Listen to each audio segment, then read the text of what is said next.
Very good afternoon, everyone here in person in Budapest and online in the Zoom area. My name is Erik Uszkiewicz. I am one of the vice-chairpersons of the Hungarian Europe Society, which is the organizer of this event together. And this project is implemented with our project partners, as István just mentioned, the Republikon Institute or the Republikon Intézet and the 21st Research Center. Although it's an international conference which is focusing on the upcoming European elections, this is a Hungarian-only panel, and now during the first panel we will be focusing on Hungary. The title of this panel is Liberal versus Anti-Liberal Values in Hungary and the Orbán government's Sovereigntist Policy. I would like to briefly introduce you the speakers. We will have 3 presentations with 4 speakers, and ladies first. So Kata is a social scientist and social researcher, and a researcher in the 21st Research Center. Dániel Róna is a political scientist and the director of the 21st Research Center. His special interests are research methodology, public opinion polling, and the voter behavior. We have Zoltán Ranschburg, is a senior analyst at the Republikon Institute. Before joining Republikon, he worked for various civil society organizations and the Embassy of Ireland in Hungary. And last but not least, István Szent-Iványi, who is a Hungarian politician. He was a member of the Hungarian Parliament, then a member of the European Parliament, and in between, after that, an ambassador, the Hungarian ambassador to Slovenia, and currently he is a senior fellow at Kodolányi János University in Hungary. And this will be the order of the presentations as well.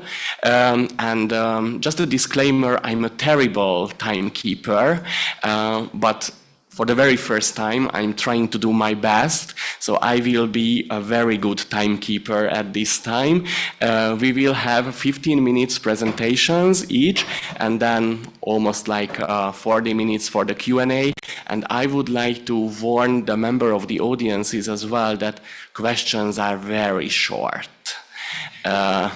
So please take into considerations this, and then we will start with Kata and Dániel. So the floor is yours, and obviously thank you for coming.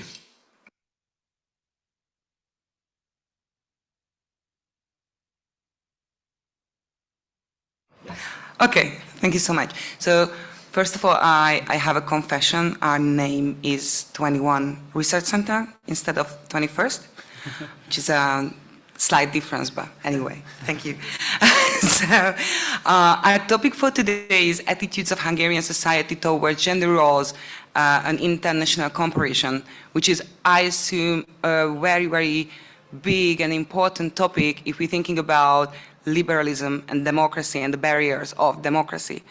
And for this presentation, we both, with Dániel Róna, our director, will be present what we find out, but also we have to mention our colleague who cannot be here now, Zsuzsanna Boda, who made a huge contribution for this.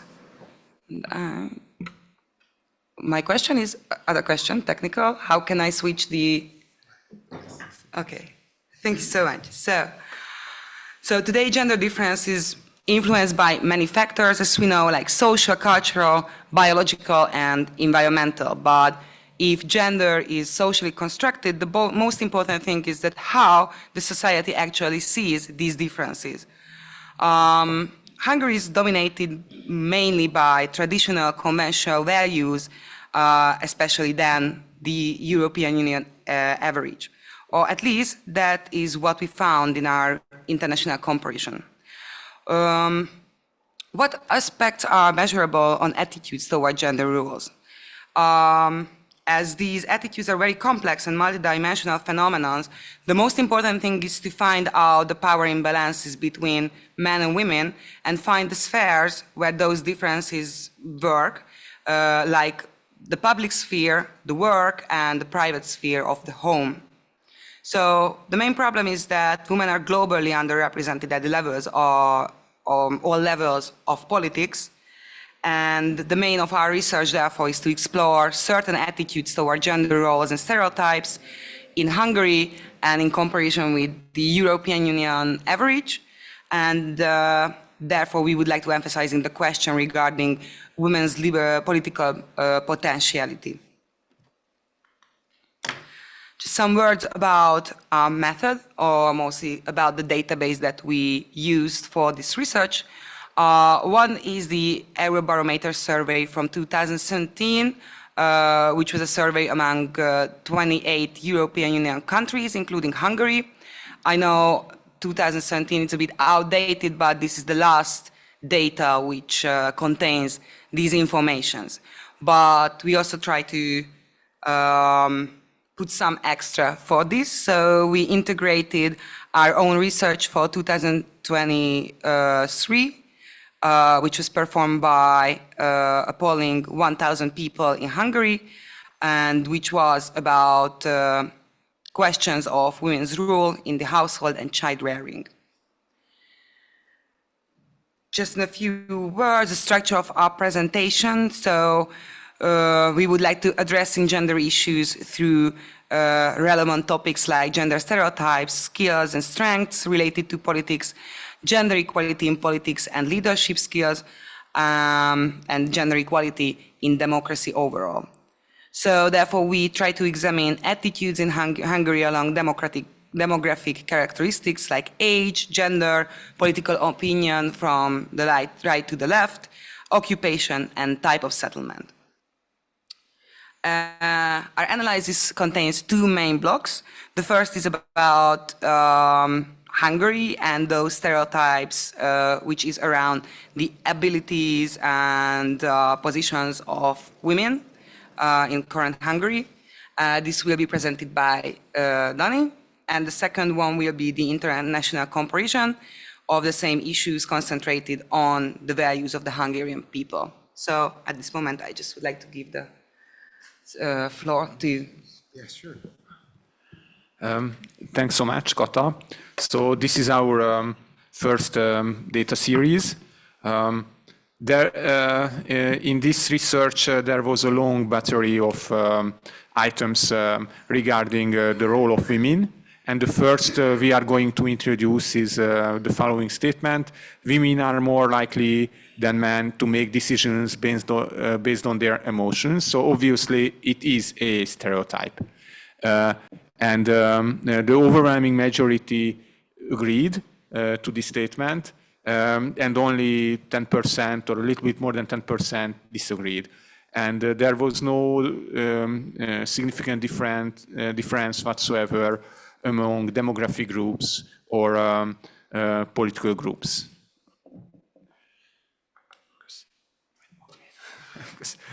The second is the most important role of women is to take care of her home and family.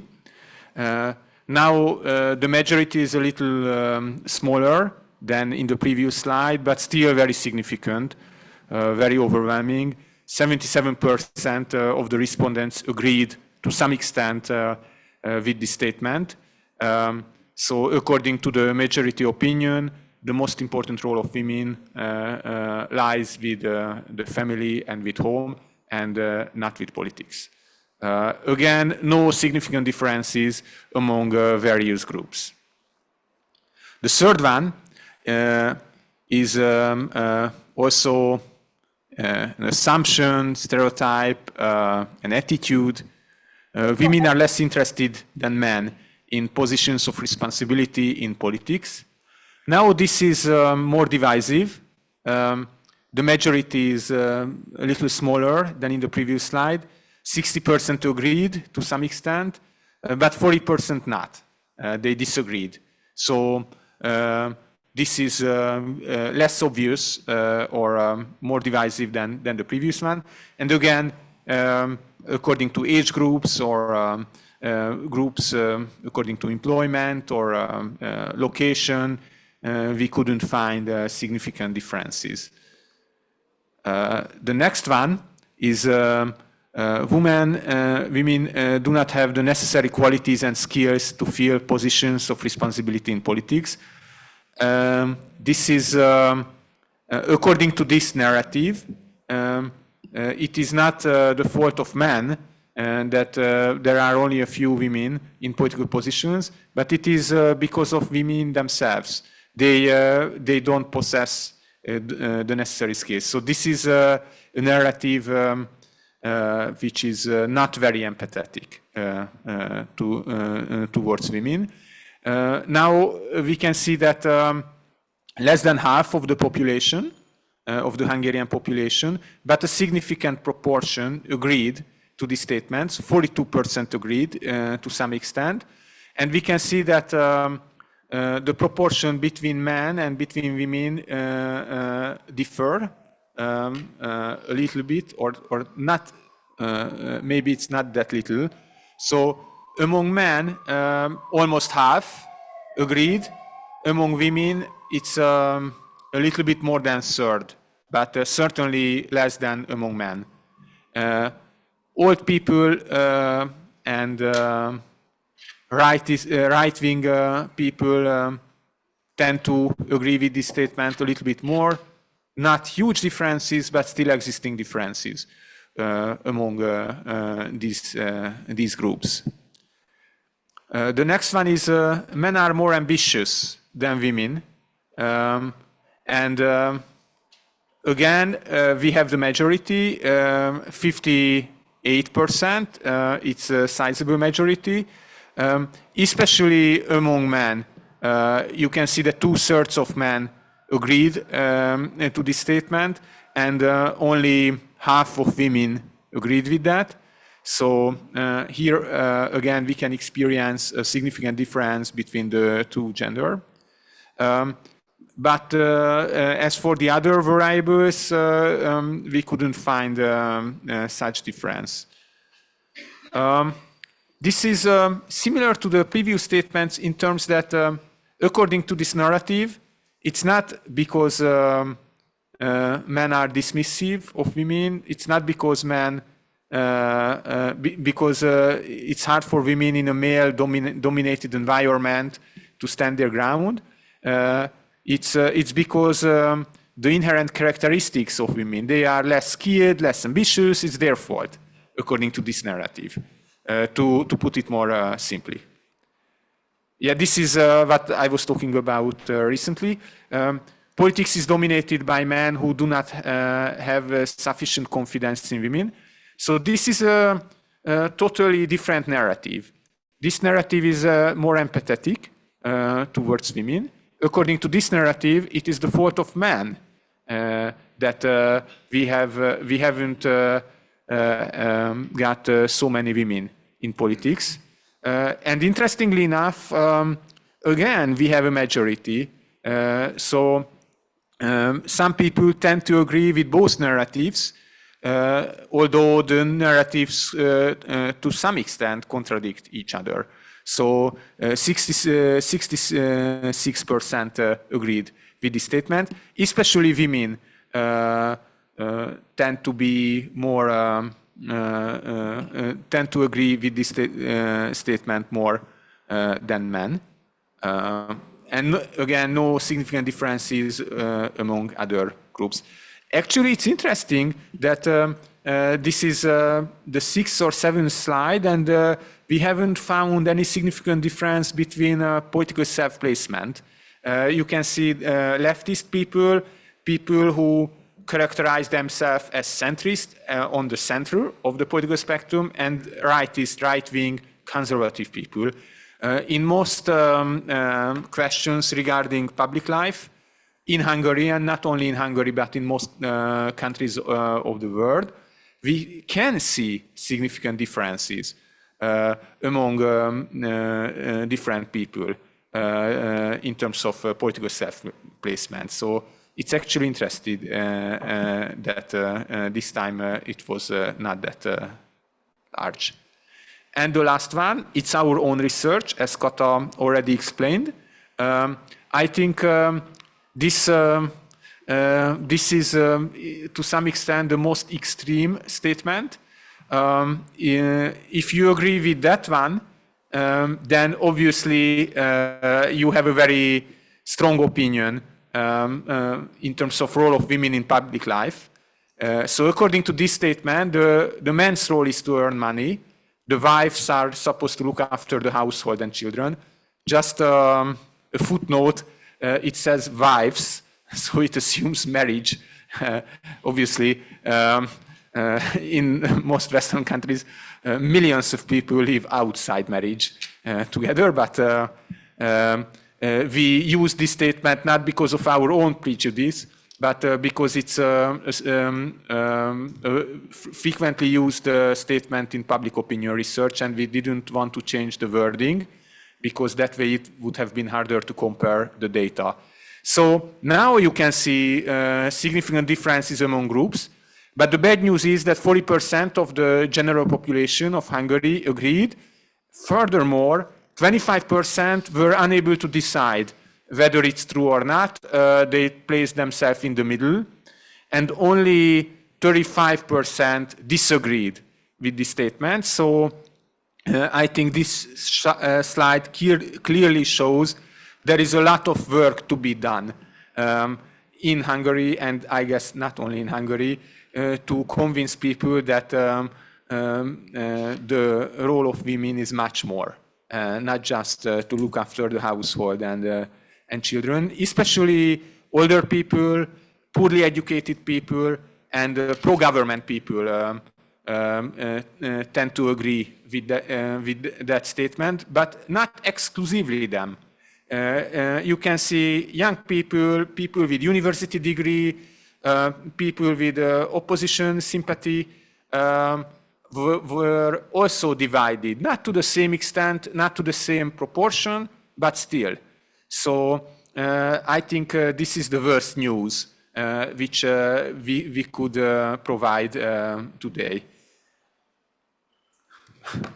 Sorry, I think I was too slow, and this is just a summary, so I don't want to repeat myself. Instead, I will give back the floor to Kata. Thank you. May I ask how much time do we have? Like 2 minutes? Okay, so let's see. Sorry. The international comparison, and I'm trying to be quick. So let's go back to gender equality in politics and leadership positions. So the low representation of women in politics is a global problem, and one of the factors may be because of the male-dominated nature of the profession. Just some data: in 2022, 14% of members of parliament in Hungary were women, and in the V4 countries it was 25, and in the European Union the average was much higher, 33%. I would like to show this first. So, as we see here, like 47% of Hungarian people think equality is achieved in leadership position, and 36% in politics, which is like, it seems everything is fine. However, they also think that the importance of gender equality in democracy is huge, like 93% of them, and also on the issue of gender balance, only 63% said there should be more women in politics. Also for the question, like, do you think that gender equality has been achieved in Hungary in politics? The majority believe that gender equality has not been achieved in politics. Men are slightly more positive about the question, like 42%, compared to women, of course, who gave 36%. And let's see the international comparison.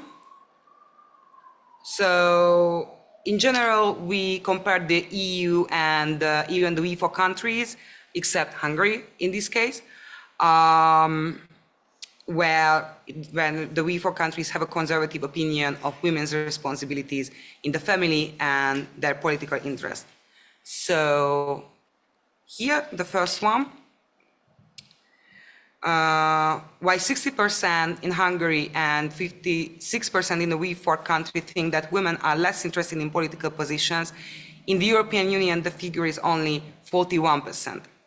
58% of respondents in Hungary tend to disagree that there is a problem with women's skills, but in the EU, the figure is much higher, at the 81%, of which 51 strongly disagree with this statement. And also there is no significant difference between the three groups studied on the question of whether politics is male-dominated. The next question is that, do you think gender equality has been achieved in your country in leadership positions? In Hungary, like half of the respondents think that equality is achieved, which is also true for the other two groups, of course with different background. As a summary, in the European average shows a slightly more optimistic view on gender equality in both leadership and politics compared to Hungary and the WE4 countries, excluding Hungary. Sorry about this. Okay.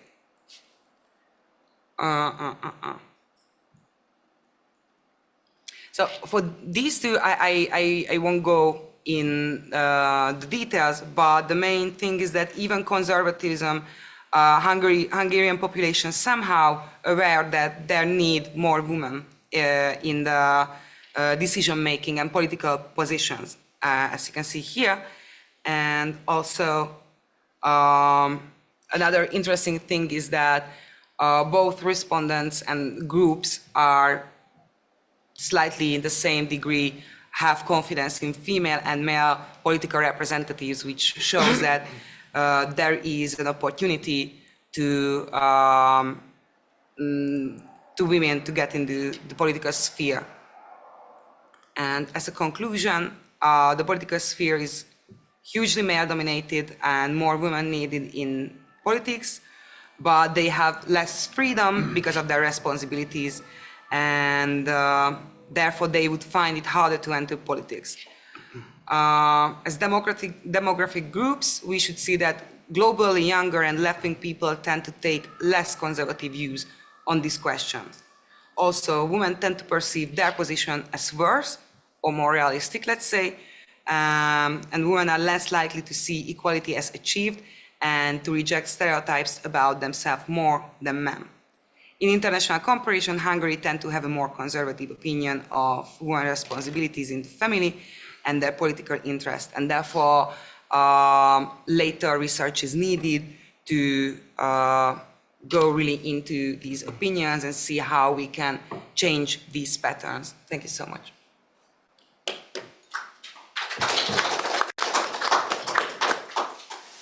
Thank you, Kata. Would you be so kind to switch it off? Thank you. Okay, so Kata, Dániel, thank you. We will continue now with the presentations, and then we will have time for the questions. So then, Zoltán, the floor is yours, and the title of your presentation is The Economic Dimension of a Populist Political Regime. Just in 1 minute you will see your presentation. So Thank you. I can use this now? Yes. In some way. Point it the other way. See? Ah, Point it okay. there. Okay. Like that. No spoilers. Okay. Thank you. Well, thank you very much for having me today and to the Hungarian Europe Society. And I'm glad that I can be with you in this room today. As Erik mentioned, the title of my presentation today is The Economic Dimension of a Populist Political Regime. And I have to tell you that this was a bold choice of a title, because I'm myself not an economist. So to sit in front of a crowd, both online and offline, and talk about economic issues while you're not an expert of the field, that's a brave thing to do. So congratulations to me. But actually, this is why I definitely wanted to have the title of our conference here on the first slide as well, which is what can liberals and Democrats fight with? Because I believe that although I'm not qualified to go into the details of economic policies, from an economist's perspective, there are certain elements of economic policies that can be examined from a political perspective, and we can take a look at how these economic aspects can actually manifest in the political sphere, and that is what I would like to focus on. So actually the presentation that I prepared for you today is structured as follows. First, I would like to tell you a couple of details of the most important economic circumstances of modern day Hungary of the last couple of months, couple of years. With some data. These data I gathered from various sources, partly from Republikon's research, partly from publicly available sources, which give you an overall picture of the economic situation that Hungary is in, and that is actually approached by politicians from a political perspective. After that, I would like to talk a couple of words about the public perception of this economic situation, because I think when we are talking about politics, we have to understand people's understanding and people's motivations in the electorate. And lastly, I would like to tell a couple of words about the potential policy lessons that we can all draw from the current economic state of the country, and about from the people's perception of all those. So now I'm trying to point it there. So the first slide, on the first slide, I would like to start talking about the economic hardships that Hungary has had to go through over the last couple of years. This graph shows the annual average inflation rates in EU member states in 2023, and as you can see, Hungary had a 17% annual inflation last year. That's a total for 2023. It's towering above other EU member states' results. It's actually quite shocking to see how higher it is than the rest of the EU member states. This is only one piece of data. I told you that actually the data I'm showing to you today is quite arbitrary. I just chose the ones that I personally thought from a relatively subjective point of view that demonstrates the best the economic situation. Of course, if I wanted to shock you even more, I could have brought you data from the worst month of inflation, when inflation was well above 20%, or food inflation, which was around 40%. So we have really lived through some really challenging days. And inflation is something that every citizen and every voter, if you're talking from a political perspective, feels and experiences in their everyday operations and everyday lives. Why I'm bringing this here is because the current Fidesz government's myth is very largely based on the government's ability to govern. It has been coming up for almost a decade and a half now. Many voters have this motivation of when they decide to vote for the governing parties, they say, well, I might not agree with Fidesz on everything. I might not be that afraid of migrants. I might actually not be that afraid of the gender propaganda or anything like that. I might not even be very right-wing per se. But I actually believe that this is a group of people who can govern. Like, they can do it. Like, there's a technicality to governance. They can manage a country. They can operate it well. And why I believe that economic data showing what sort of hardships Hungary has been going through is very important, because it shows that actually it's not quite the case. From 2010 up until 2019, so probably to the beginning of the COVID pandemic, some problems showed even before that, but the COVID pandemic was certainly a key moment. There was a relatively steady but slow growth in Hungary. People experienced a certain level of improvement in their everyday lives. Wages increased. It was practically a result of mostly external factors. Hungary is a part of a global economy. It's a part of the European Union's economy. And if things are generally going good, they reflect in the Hungarian situation as well.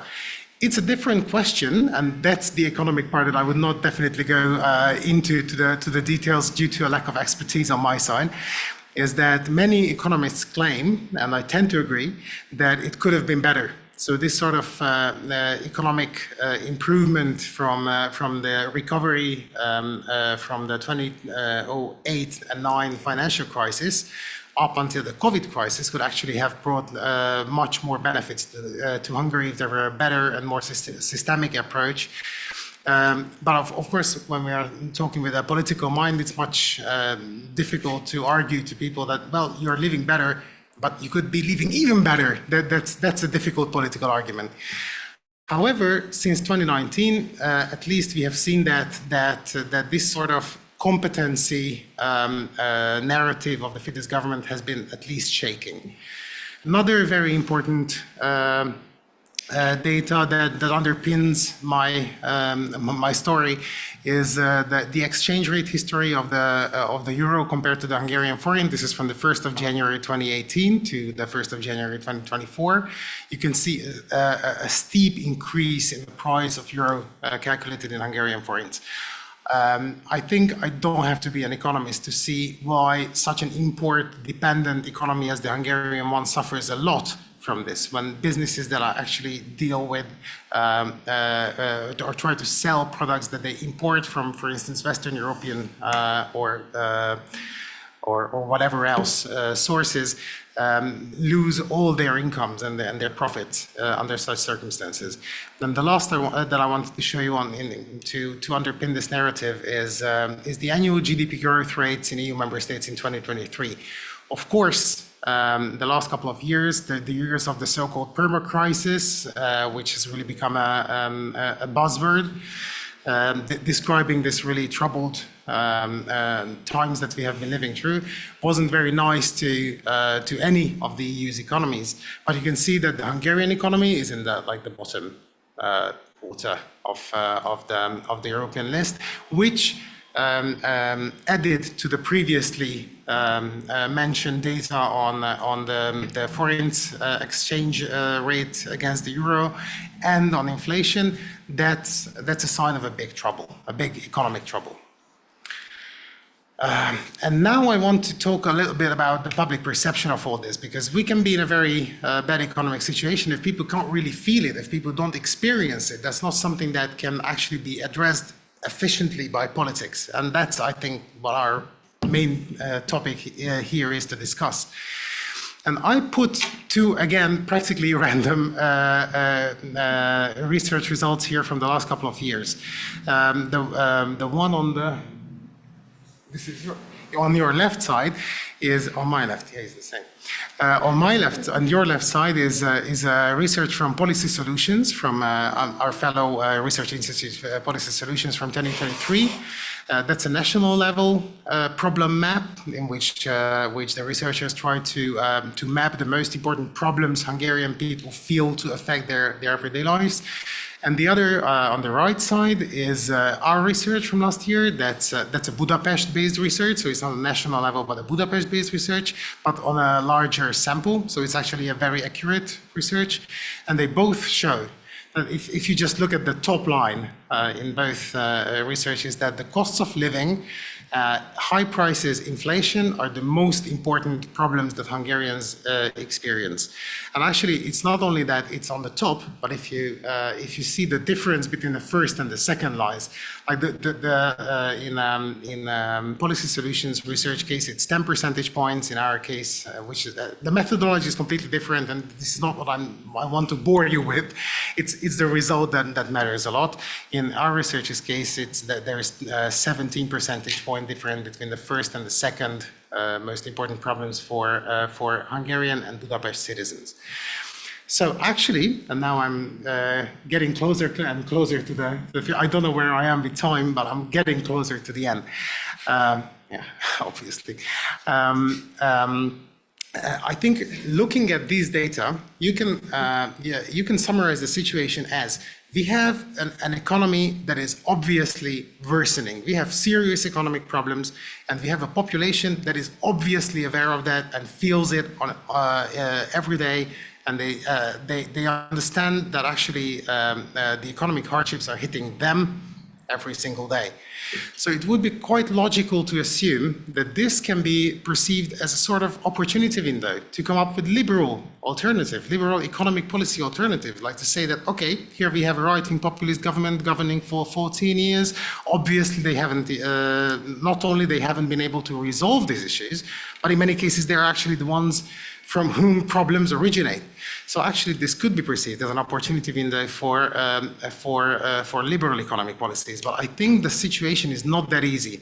And to explain why, I would like to recall a research that we carried out last year This is the research that was carried out by Republikon in 2023, and we were trying to understand what liberalism means to the Hungarian people, and how Hungarian liberals define themselves, and what policies or what liberal ideas they consider to be valuable for themselves, what they can identify with.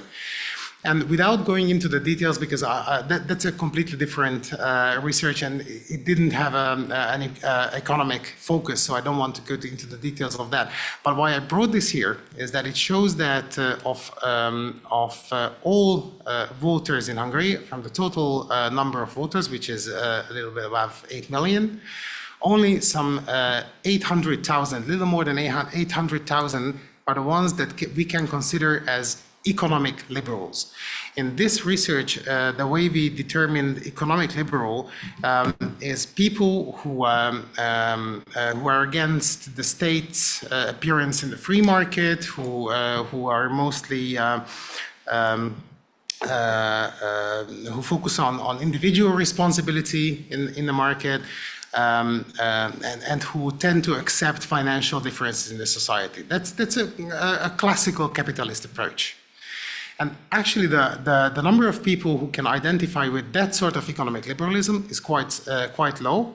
It's very interesting that actually the overlap between that group and the group of self-declared liberals is very, very small. So actually, even the people who declare themselves or define themselves as liberals, many of them don't agree with liberal economic policies.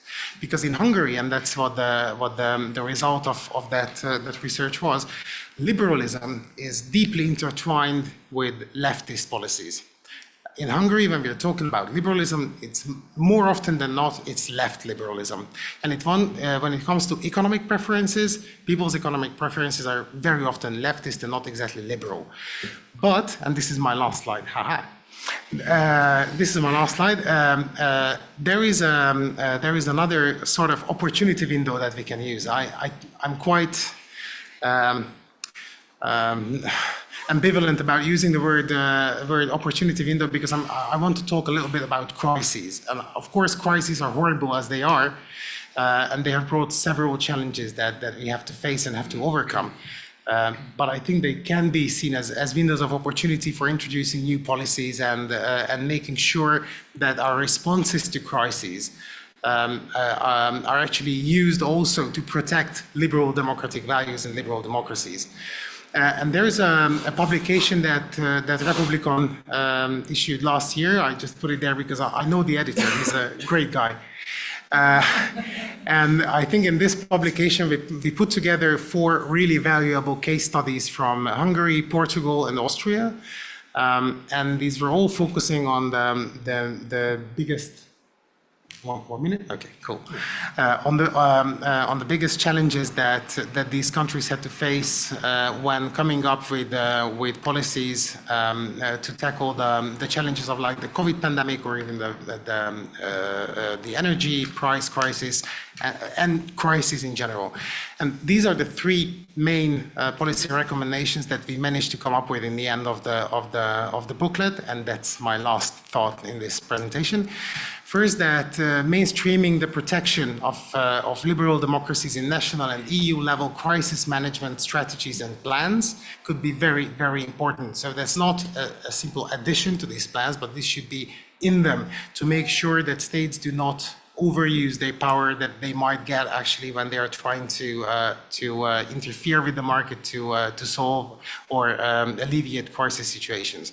The second, I think this is my personal favorite, if you can allow me that much of subjectivism, is prioritizing local knowledge and expertise over centralized solutions. I think that's a purely and very liberal approach, and it's in line with the European value, fundamental value of subsidiarity. Problems are the best solved where they actually occur, which means the empowerment of local governments, civil society actors who are closest to the problems when it comes to supporting, for instance, small businesses, instead of relying on an overgrowing state that's overshadowing the entire sector. And the last sentence is that it's very important to make sure that state interventions are focused so that they do not hurt free market on the long term. If state interventions are not specific enough, and instead of supporting very specific businesses or sectors in times of crisis, they can actually on the long term make very, very big problems to the operation of the free market. So if we as liberal Democrats would like to keep the free market as untouched as possible, then this is something that we should be aware of and keep in mind when we're making policies. And I think the European parliamentary elections that are coming up are going to be a great opportunity window as well to come up with similar policy recommendations when we are trying to prepare the EU for future crises. Full stop.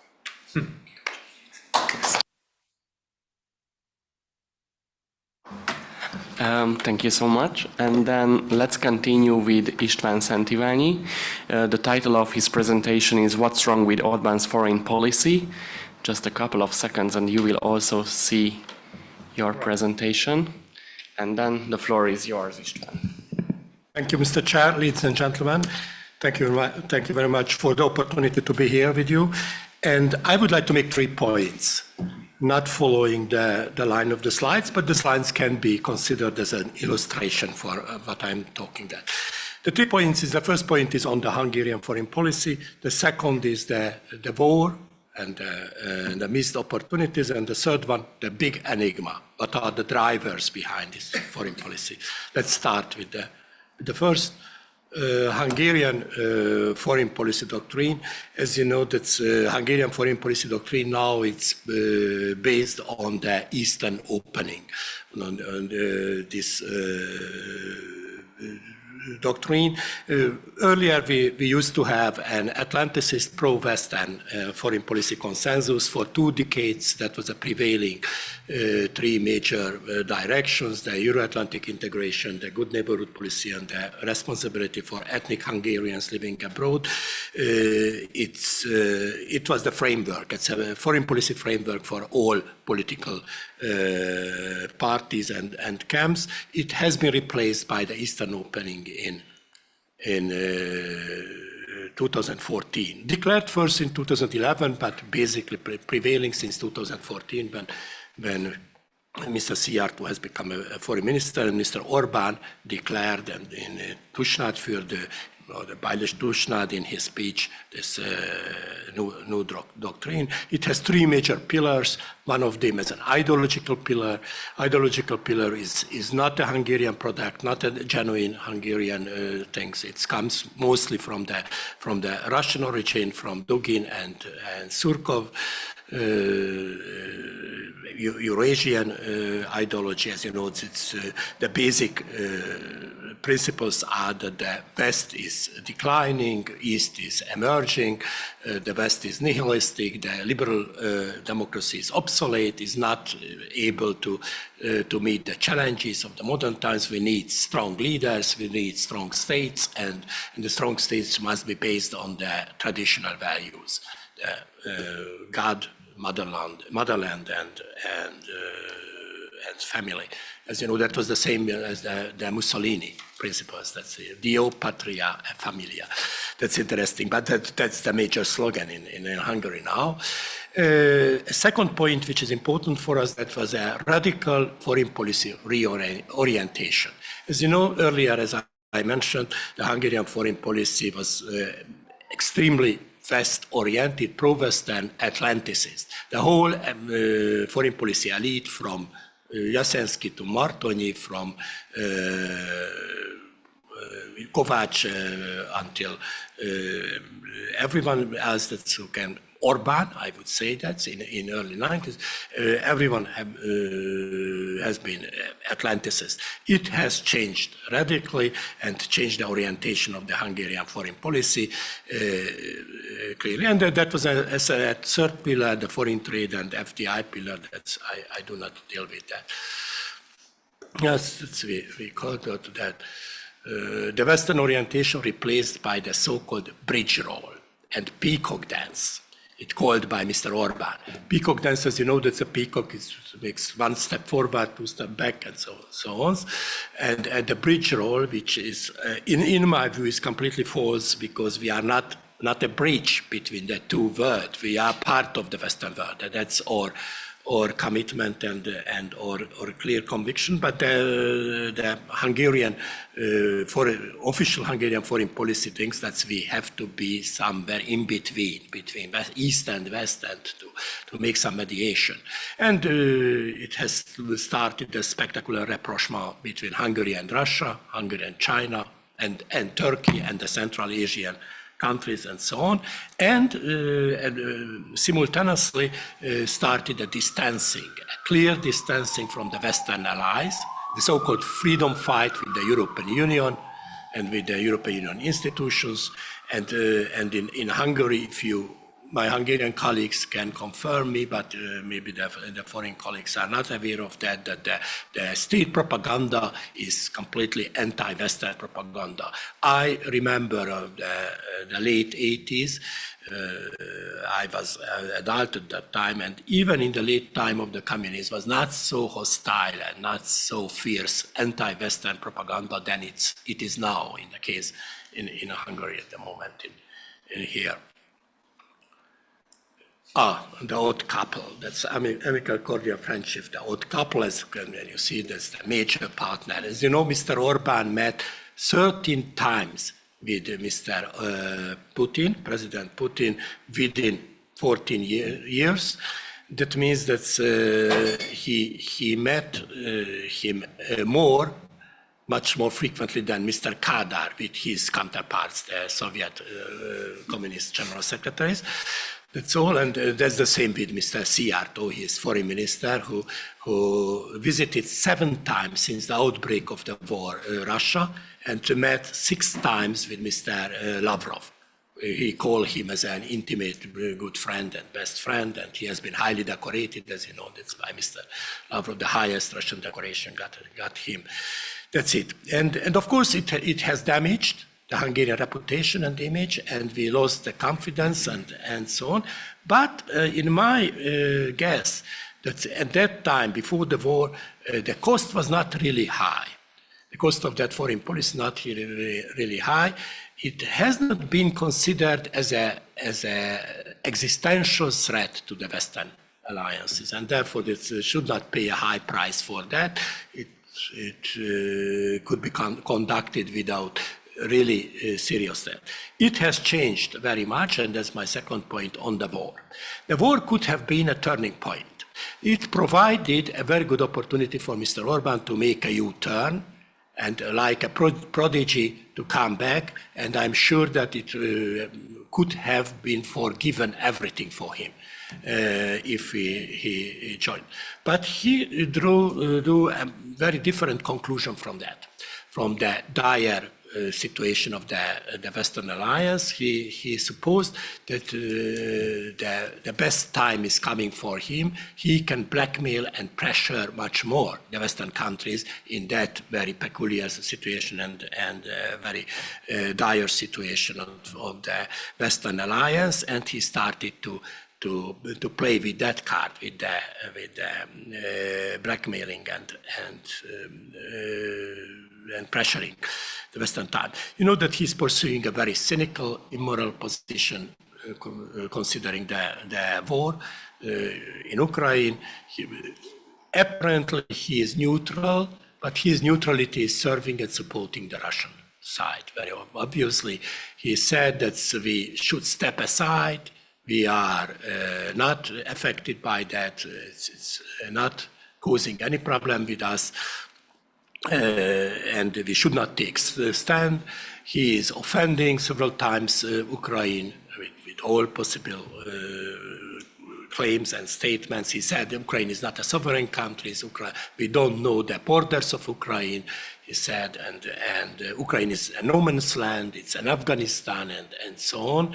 And of course, as you know, that he's very reluctant to support the sanctions. However, at the end, he voted in favor of all 13 package, but with some concessions. For instance, Patriarch Kirill is a very, very well-known cases when he has been exempted for that, and so on.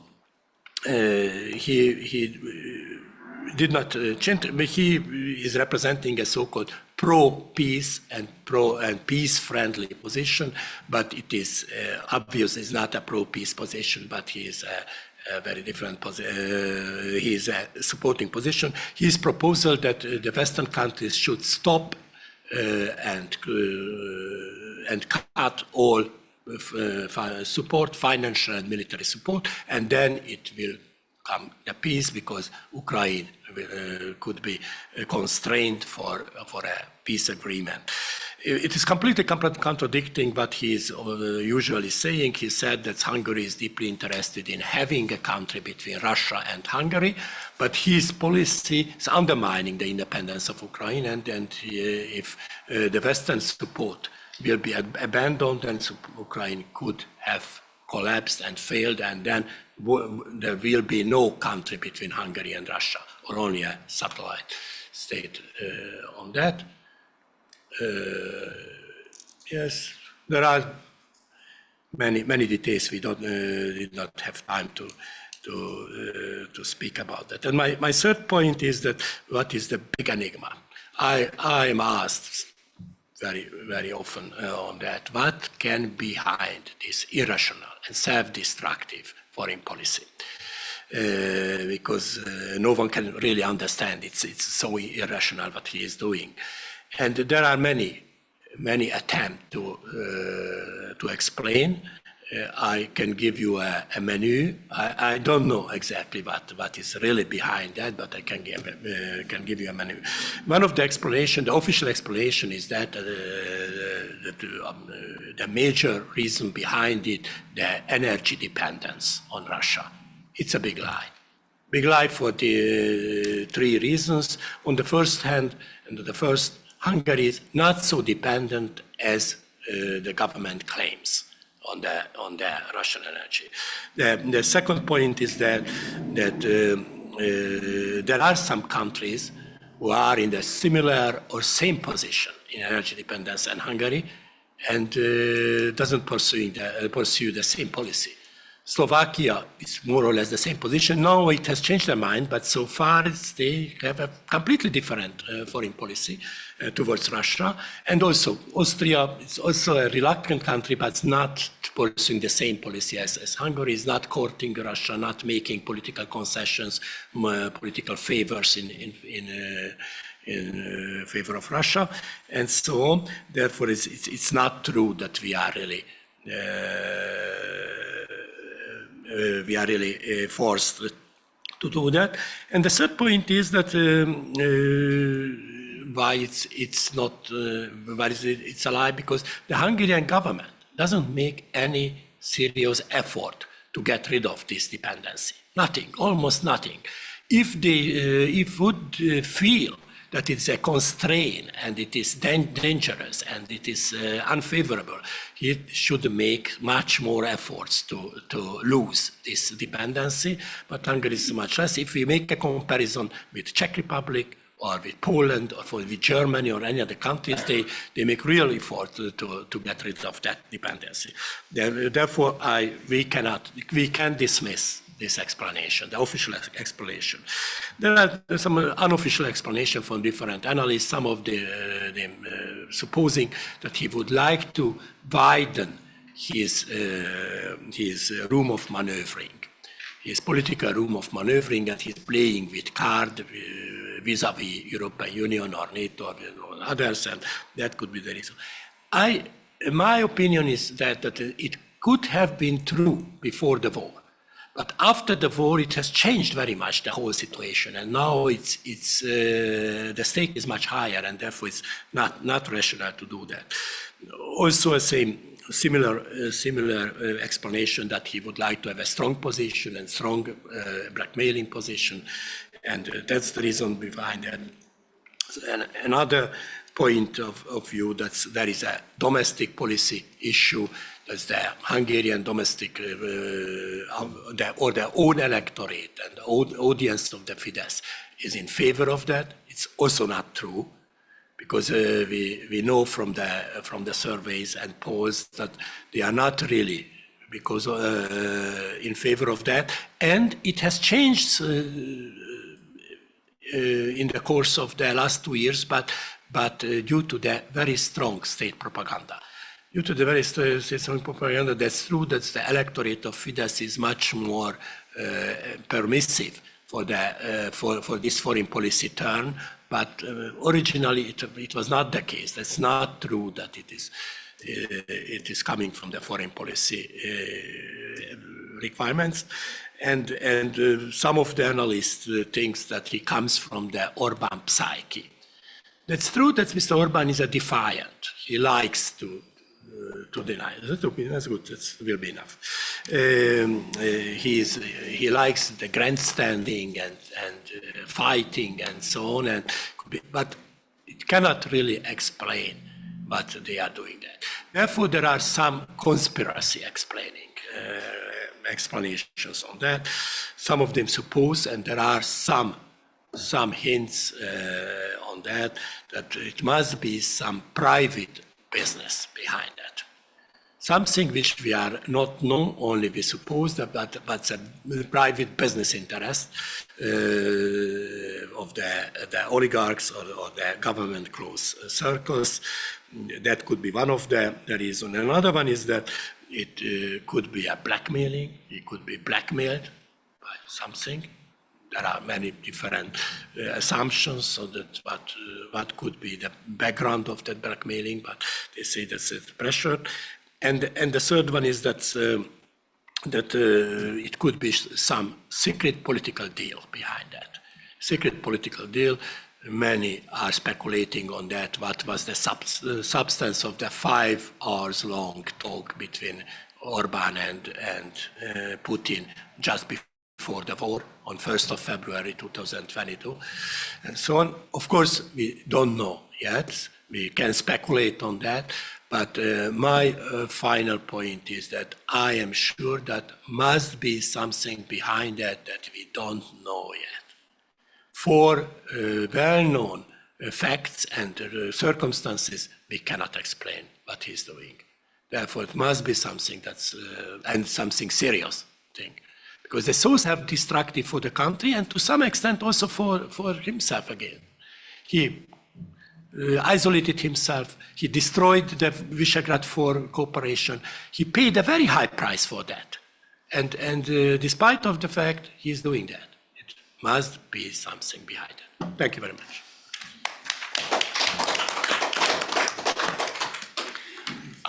Thank you all. We have something like 20 minutes for the questions, and I suggest to pick up some questions first here in the room. We have a mic. Please use the mic, and then you can ask from the panelists. And those who are following our event online, you can also ask in the chat box. So you can also type your questions and send us, and we will try to pick up also some questions online. Let's see how much time we have. But first, start with the in-person questions, let's say. And then we have a mic, and then first, Roland, please go ahead.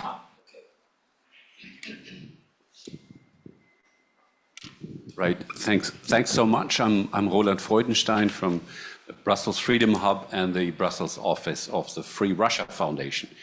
I have 2 questions. One pertains to both the gender stereotypes and the differences between Hungary and Visegrad 4 and EU average, but also to the definition of liberalism. So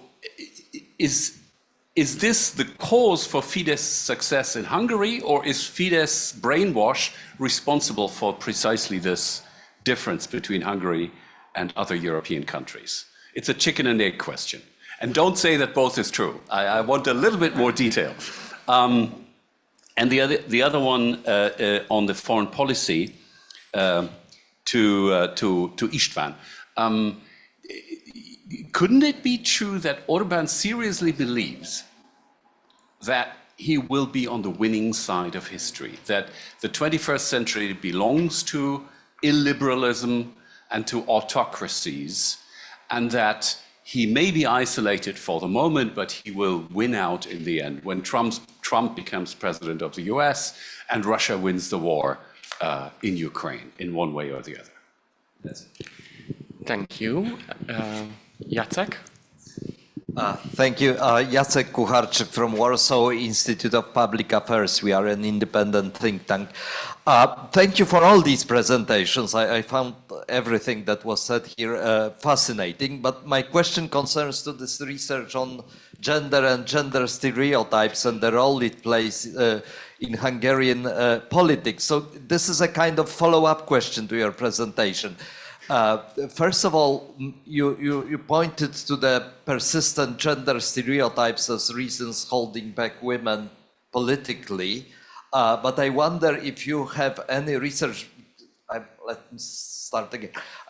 We did something similar in Poland, but for us the number one cause for why women are not as active politically as men was the threat of violence, and especially online violence, verbal violence. And I wonder how it, whether there is any research and data on that.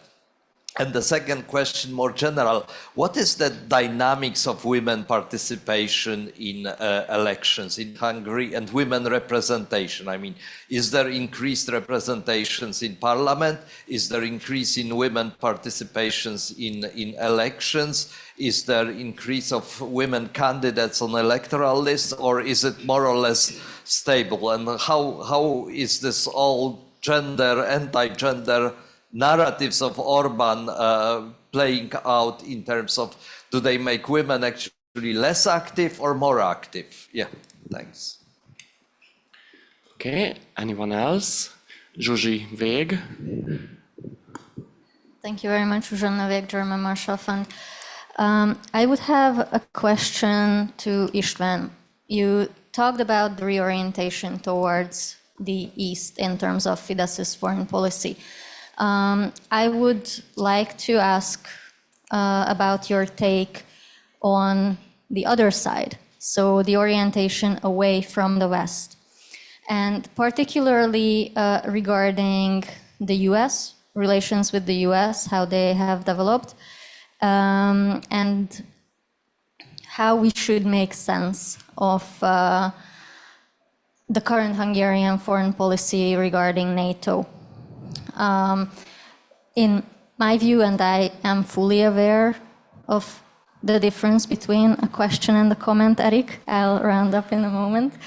But the way I see is that there has been a break, also regarding security policy, security and defense policy in the past years. And I would be very curious to see how you view that. If we look at the lack of any sort of real commemoration around the 25th anniversary, it's striking. And maybe a short question regarding economic and human rights liberalism. László, you mentioned that in your recommendations you were arguing for integrating checks into crisis management measures to safeguard or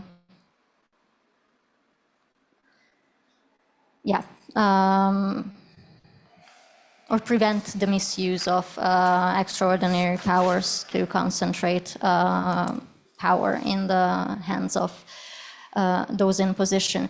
But as far as I understood, you were focusing mostly on economic aspects of it.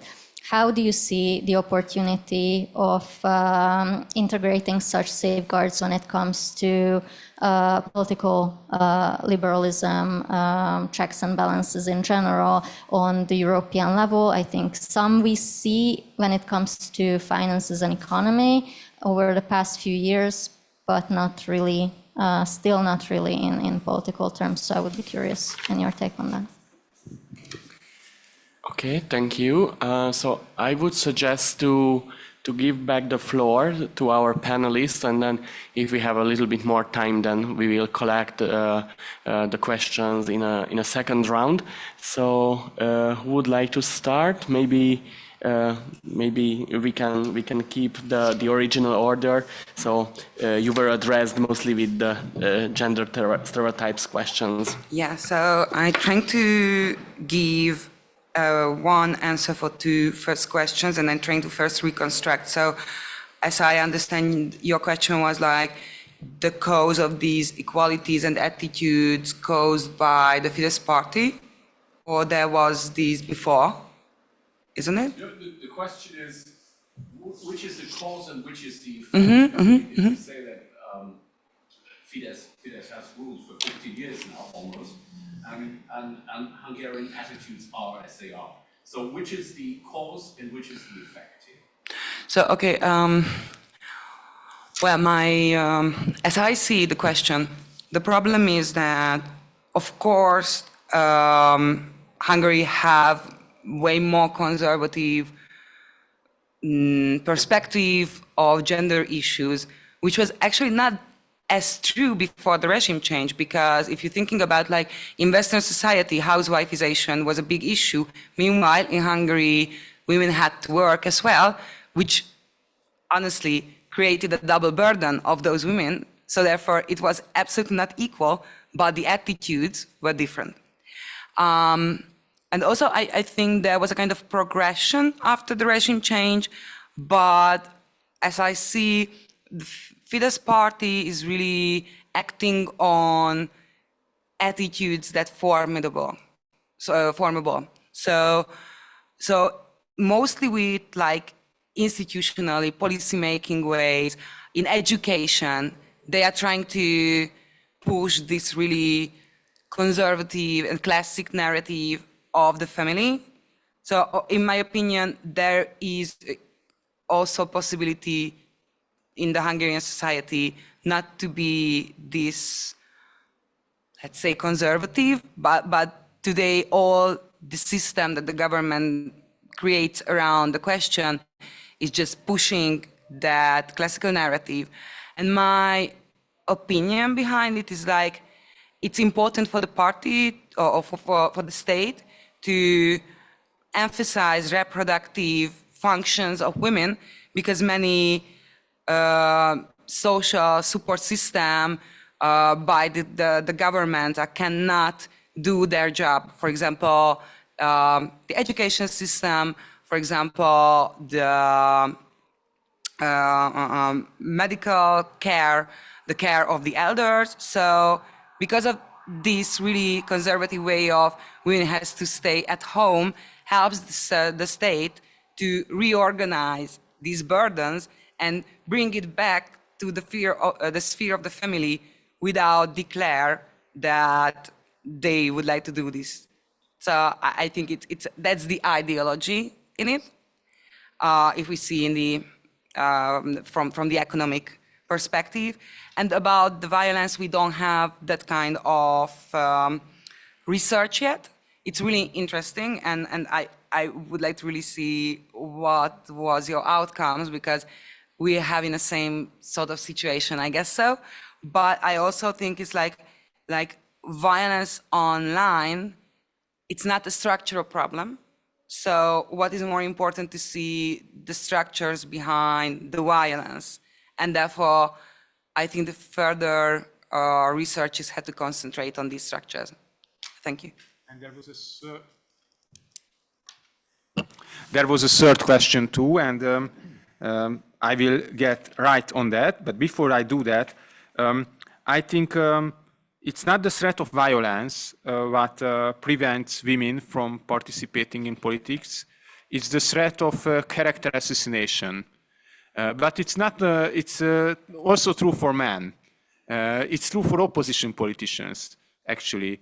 That obviously character assassination is part of politics, not only in Hungary, but the media is much more biased in Hungary than in other countries. The government media has a much larger reach, much higher penetration than the independent media. And the independent media is not opposition media, it's independent media. So it's also critical of the opposition.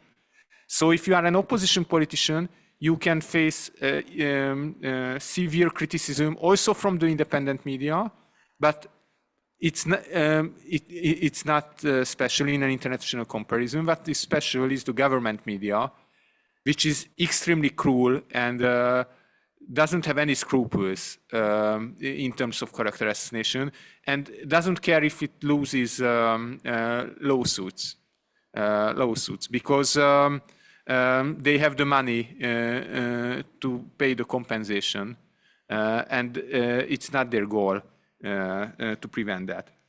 And the third question was regarding the participation and representation of women in election.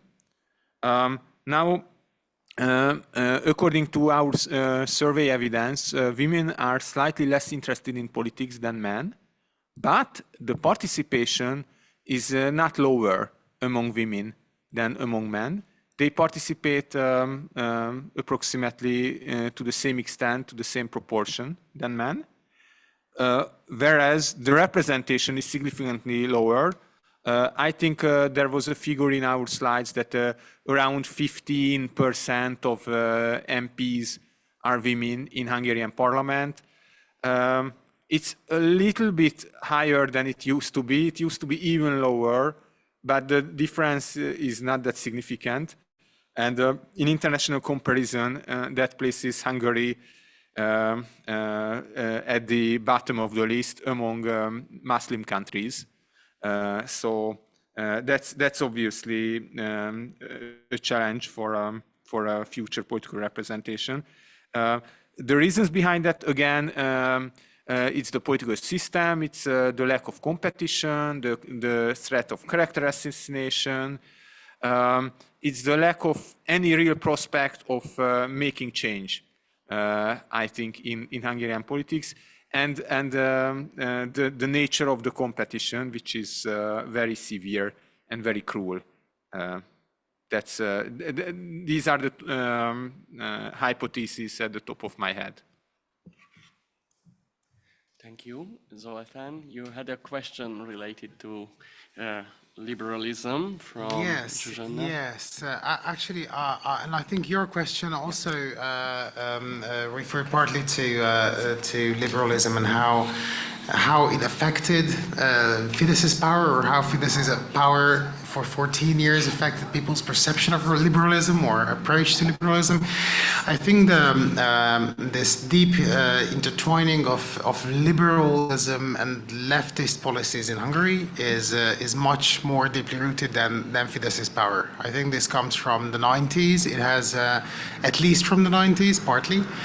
And it has very, very deep roots in the Hungarian political tradition. But I think, in general, Hungarian people's, and I'm not saying this from any research, so this is my opinion on the topic. I just wanted to make sure that this is not something that I can necessarily underpin by data or numerical facts. But I think Hungarian people's expectations from the state are still somehow, even transgenerationally, somehow set by the pre-1990 regime. So Hungarian people are so reliant on the state in certain cases, not in all of them. In many cases, or in many aspects, Hungarian people are actually quite individualistic. But in certain aspects, they are so reliant on the state that I'm sure that if an American citizen, for instance, and Americans are particularly sensitive to any sort of overactivity of the state. I think a general conversation between a U.S. citizen and a Hungarian citizen, after 10 minutes, the American participant of the conversation would believe that they are talking to a thoroughbred communist, but based on what the average Hungarian person expects from the state or how much they rely on the state. I think this attitude has changed a bit, but it's also certain that the last 14 years haven't really helped in overcoming these old habits and old customs. Because if you have a government in power for such a long time, I think, and it has nothing to do with any political preference. I think having one sort of political power and one sort of party or one specific party in power for 14 years, that's just deeply unhealthy for a democratic system, regardless of where they are coming from. Like, that's not okay. Because actually it generates a feeling in people that they have no power over change. They believe that the party is equal to the state. Actually, there are many people who really have this sort of idea that they have no other choice but to vote for the same party again and again. And Fidesz's main narrative is that it's a protective party. It protects its voters. You can just rely on them because they will make sure that you're fine. And the narrative is still even when they cannot really provide on that promise. So actually, I think the roots are way back, but the last 14 years certainly haven't helped. That would be my answer to that. And about the one on the checks and balances, probably built into to policies. I think over the last couple of years, we have seen some successful examples coming from the EU level, actually. I was very happy to see how efficient could be the rule of law conditionality mechanism and how it was applied against Hungary. I'm not saying it solved Hungary's problems, but I think Hungary's problems should not be solved from Brussels. However, I think it did have a major effect on Hungary, and you could see how eagerly the Hungarian government suddenly tried to cooperate, or at least to show signs of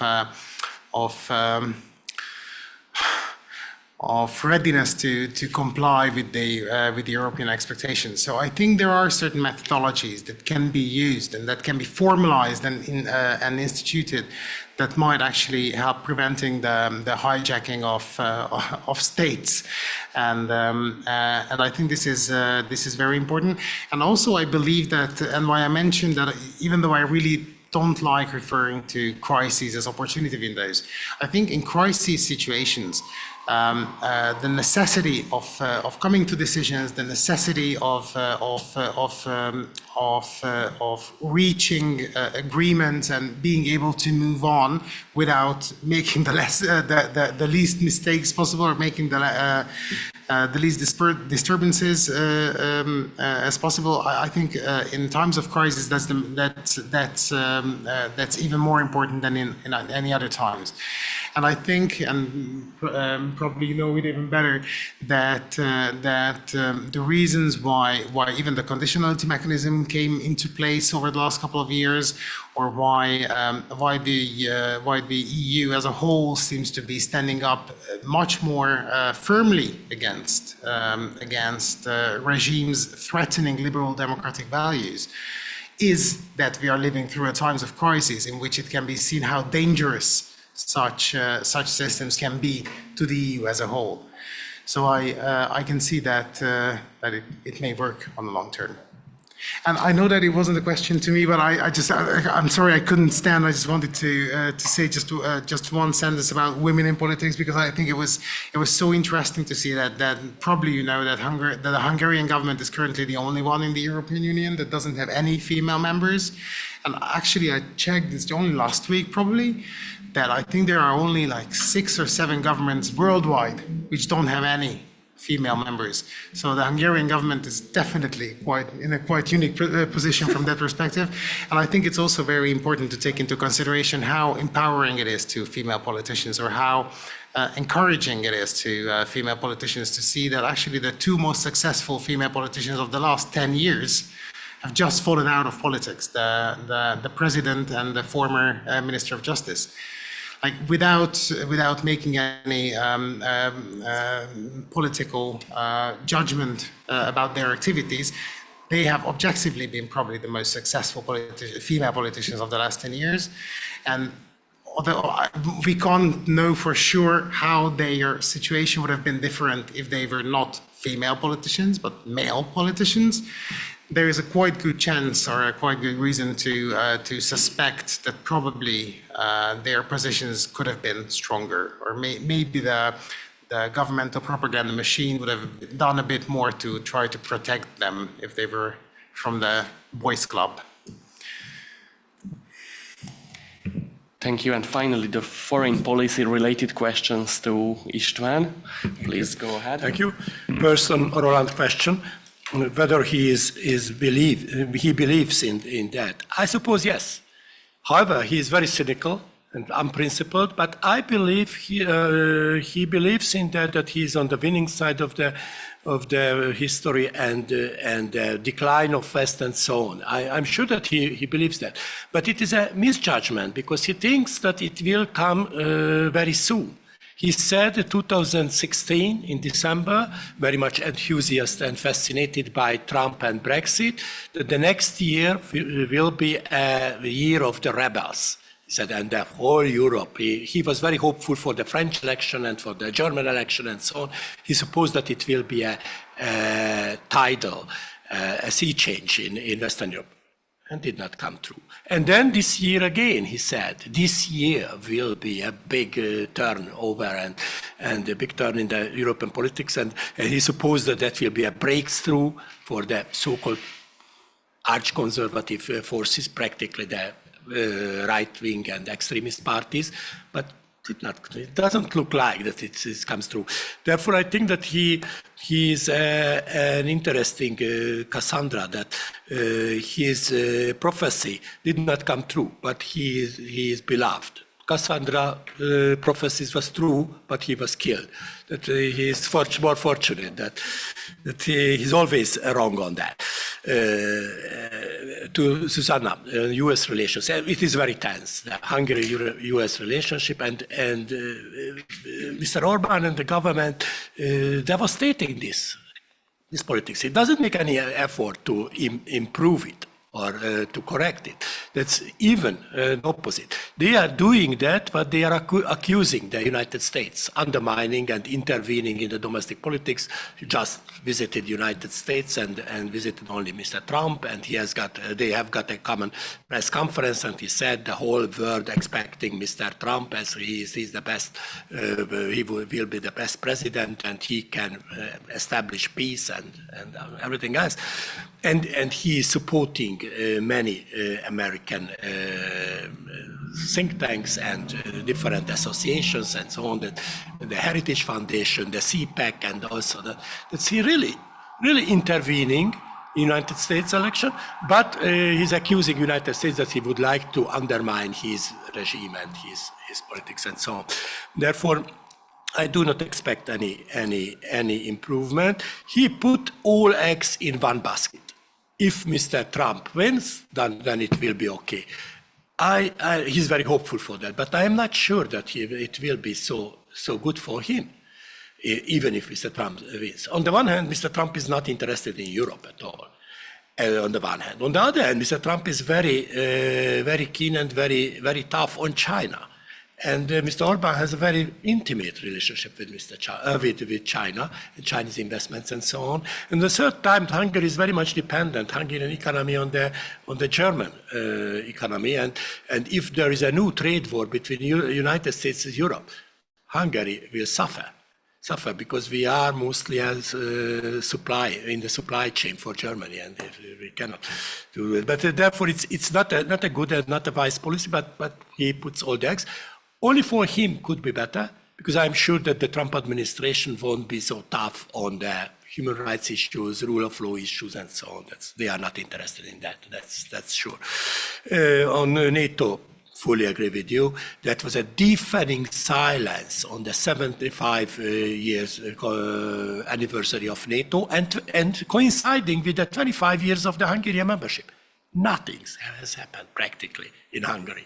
That's a shame. So I cannot say anything else. It's not a new story. For years, Hungary has got that deteriorated relationship with NATO. Started with Ukraine issues. Maybe you remember that it's obstructing the cooperation between Ukraine and NATO earlier. And since the war is also obstructing and prolonging all the time, first the Finnish and later on the Swedish NATO membership case. The last event 2 days ago that Hungary is the only country in the NATO foreign ministry meeting that is opposed the coordination on support, military support for Ukraine, and so on. That's really a dissenting member, an obstructing member, and causing many problems. I think it's not many steps away that it will have serious consequences. There are some member states that they are asking for serious consequences because it really is a country which is not only reluctant and unwilling, but even hostile and against that. And there are some member states who are asking for sanctions on that conduct. Thank you. Thank you so much. So we started 5 minutes later and finished 5 minutes later. So we are just right on time. Kata, Dániel, Zoltán, and István, thank you very much for your contribution and your thoughts. Many thanks for joining us this afternoon. Now we have 25 minutes for the coffee break, and we will continue here in person and online as well at